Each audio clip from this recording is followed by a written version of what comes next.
Hi, welcome to Sujatha Nalabagam. இன்றைக்கி வந்துட்டு பாட்டி ஏதோ கருவேப்பிலை துவையல்னு சொல்லிட்டு ஏதோ ஒன்று பண்ண போகிறாங்களாம். அதுக்கு வந்துட்டு மிளகு, உளுத்தம்பருப்பு, கடலைப்பருப்பு, அப்புறம் பெருங்காயம், அப்புறம் இது மிளகா. சட்டி எடுத்து இதில் போட்டுக்கோங்க.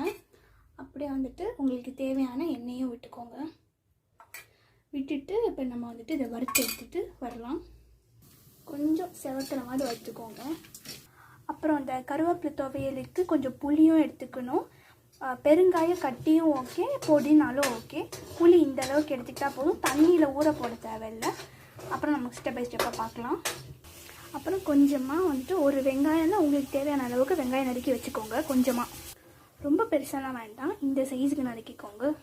நம்ம வறுத்து வச்சது, அப்புறம் புளியும் மிளகாயும் உப்பு, இது மூணுத்தையும் சேர்த்து நம்ம அரைச்சி எடுத்துகிட்டு வந்துடலாம். சொல்ல மறந்துட்டேன், அந்த பருப்பு வகையெல்லாம் நம்ம வறுத்தோம்ல, அது ஆக்சுவலி போட தேவையில்லை. நம்ம வந்துட்டு மிளகா, புளி, உப்பு இது மூணுத்தை மட்டும் போட்டு அரைச்சிக்கிட்டா போதும்.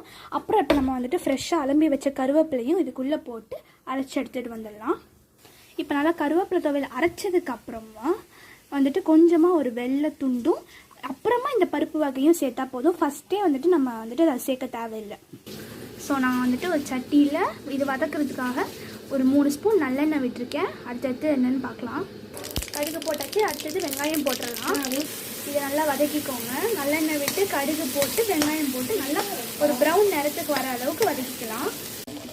இப்போ பாருங்கள், இந்த பச்சை வாசனை போய் ஒரு மாதிரி ப்ரௌனிஷ் ஆகுறது பாருங்கள். அவ்வளோதான். இந்த ஸ்டேஜில் வந்து ஆஃப் பண்ணிட வேண்டியதுதான். ரொம்ப நல்லாயிருக்கும்.